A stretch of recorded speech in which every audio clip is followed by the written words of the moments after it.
The year was 2142, and Earth had seen its fair share of challenges: climate change, political upheaval, and the ever-present threat of overpopulation. But nothing had prepared humanity for the arrival of the Sarfi, an alien species that had suddenly appeared in orbit around the planet. The Sarfi were technologically advanced, their ships sleek and seamless, seemingly carved out of the very fabric of space itself.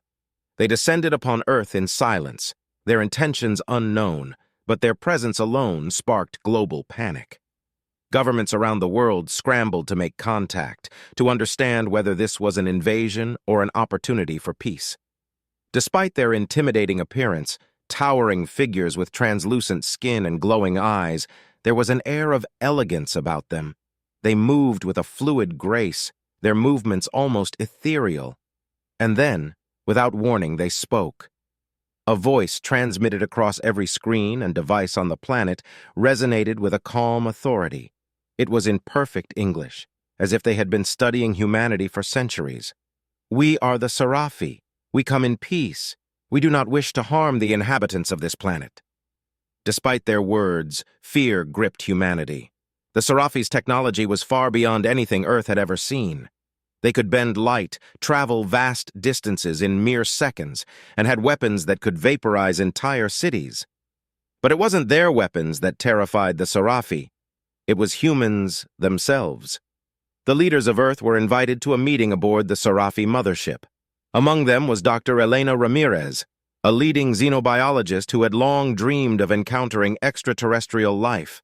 She had spent years advocating for peace, for the possibility that not all intelligent life in the universe was hostile. But even she couldn't ignore the palpable tension as they boarded the alien vessel. Inside, the ship was a marvel of engineering, a blend of organic and mechanical design that defied comprehension. The Sarfi, however, seemed to be avoiding direct contact with their human guests. They maintained a distance, their glowing eyes watching warily. The Sarfi leader, who introduced himself as Sarek, finally spoke. "We have observed your species for a long time. You are unique in the galaxy. Your resilience, your ingenuity, your capacity for destruction, these qualities are both fascinating and troubling." Dr. Ramirez couldn't help but ask, "What do you mean by troubling?" Sarek's glowing eyes seemed to dim slightly. "You humans have a history of violence, of turning on one another over the smallest provocations. We have seen you wage wars, destroy your own planet, and yet you survive. You thrive. It is both your greatest strength and your greatest danger." Another Sarfi, standing beside Sarek, added, "We do not kill humans. It is forbidden. Your unpredictability makes you too dangerous." The humans exchanged uneasy glances. They had come expecting to negotiate for peace or prepare for war, but what they found was something far more complex. The Sarfi were afraid of them. As the meeting continued, the humans learned more about the Sarfi and their fear of humans. Thousands of years ago, the Sarfi had encountered another species that bore a striking resemblance to humanity, physically different but mentally similar. That species, the Vulgans, had initially seemed peaceful, much like humans did now. But over time, their darker tendencies emerged. The Vulgans had waged wars that spanned entire star systems, using their advanced technology to subjugate and destroy civilizations. The Sarfi had intervened, believing they could bring peace, but instead, they found themselves drawn into a conflict that nearly destroyed them. The Vulgans had a trait that made them uniquely dangerous: their will to survive at any cost, combined with their ability to adapt and learn from their enemies. The Sarfi had barely survived the Vulgan wars, and in the end, they had to make a terrible decision. They had used a weapon that wiped out the Vulgans, erasing them from existence. It was a decision that haunted the Sarfi to this day. The memory of that conflict had shaped their entire civilization, making them wary of any species that exhibited similar traits. "You humans remind us of the Vulgans," Sarek explained. "Your history of war, your ability to survive against all odds, it is both impressive and terrifying. We cannot allow another Vulgan to rise." Dr. Ramirez felt a chill run down her spine. "So, what do you intend to do with us?" Sarek hesitated, a sign that even he was unsure. "We do not wish to destroy you. We do not want to repeat our past mistakes, but your existence poses a risk we cannot ignore. The Sarfi's dilemma became clear. They had the power to annihilate humanity, but their past had taught them the dangers of taking such drastic action.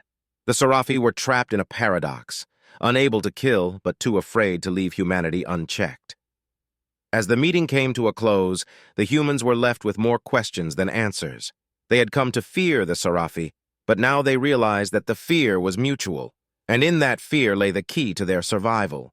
The leaders of Earth convened in a secret meeting after their return from the Sarfi mothership.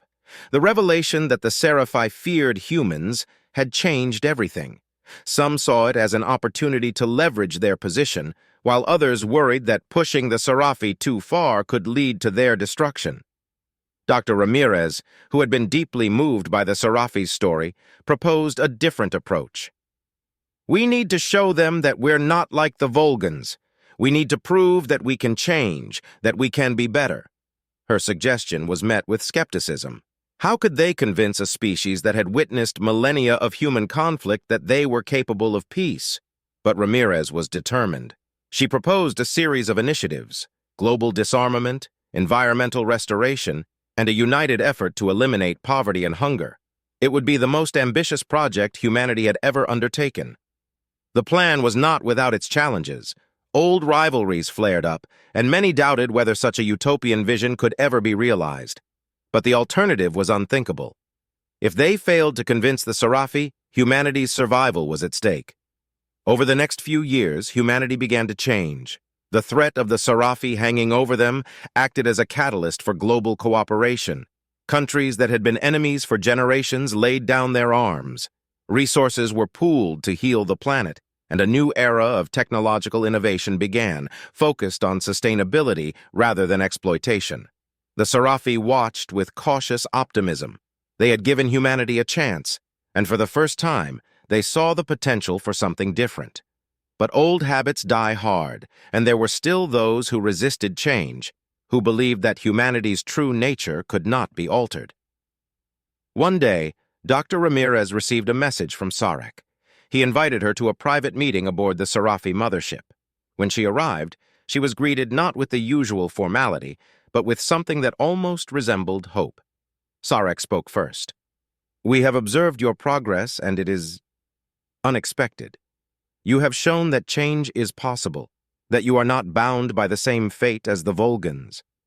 Dr. Ramirez smiled, though she knew there was still much work to be done.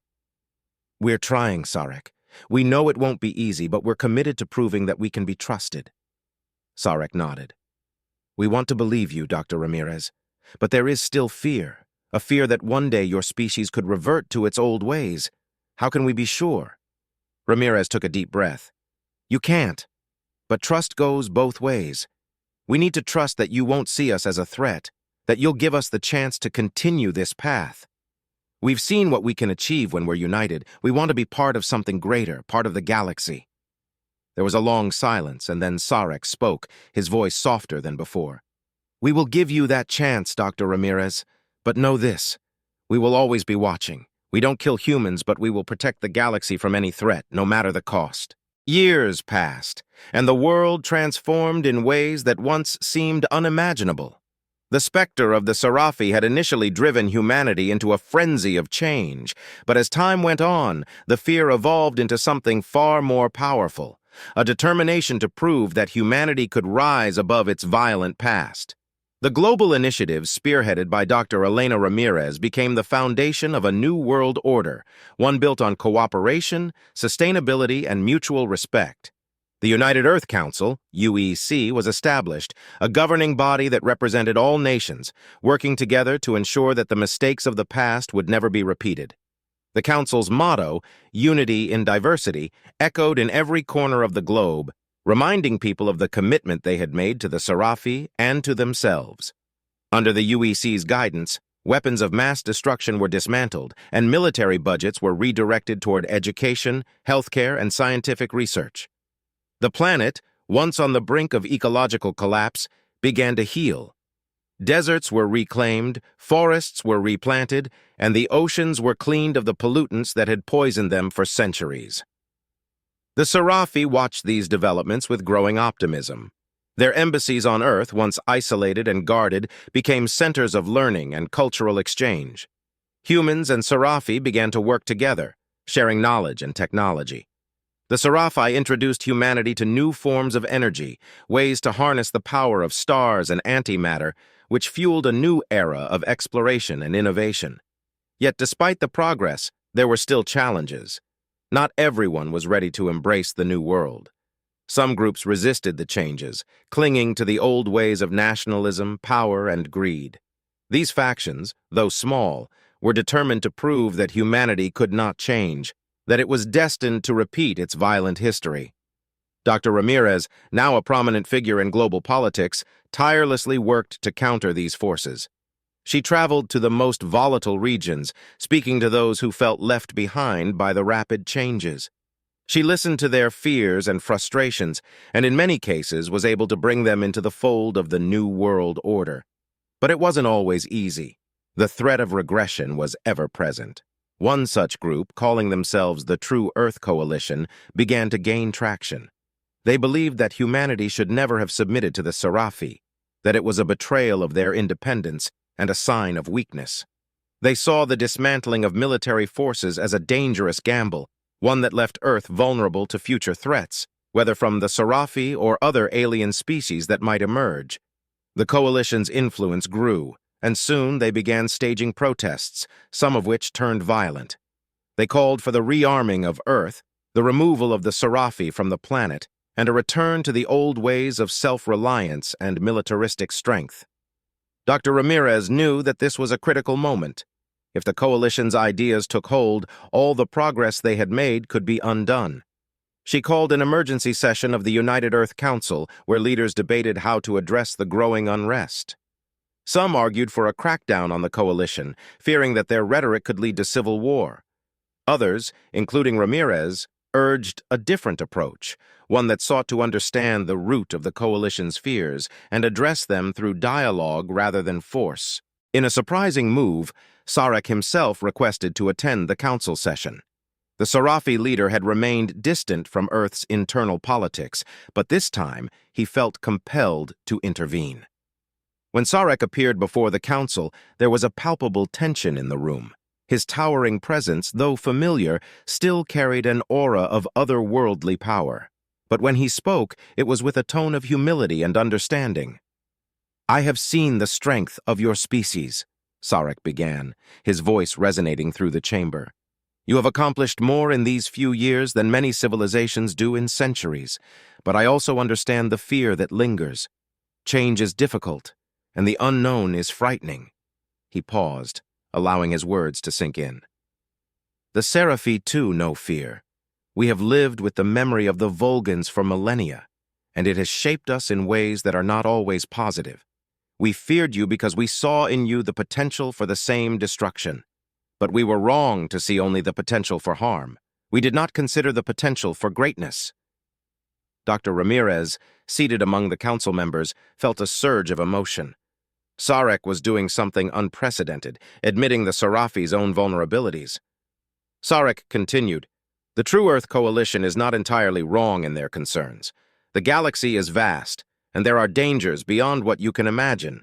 But strength does not lie in weapons or armies. It lies in unity, in the ability to face challenges together. The Sarfi have learned this through painful experience, and we wish to share this lesson with you."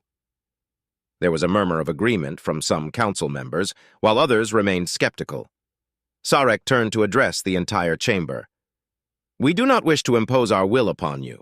We wish to be your allies, to help you prepare for the future. But that future must be built on trust, not fear. We will stand with you, but only if you stand with each other." His words struck a chord. The council members, many of whom had been undecided, began to see the situation in a new light. The coalition's fears were valid, but they could be addressed through cooperation rather than conflict. In the days that followed, Dr. Ramirez and the UEC launched a series of initiatives aimed at bridging the gap between the mainstream population and the coalition.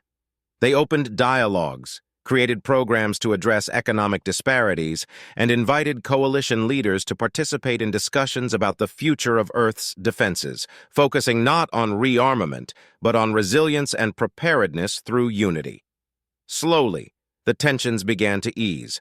The coalition, seeing that their concerns were being heard, started to lose its more extreme elements. Some of their leaders even joined the UEC, contributing to a broader understanding of what it meant to protect humanity, not through isolation or aggression, but through collaboration and shared responsibility. As the years passed, Earth continued to evolve. The bond between humans and Sarfi grew stronger, and other species, once hidden in the far reaches of the galaxy, began to make contact.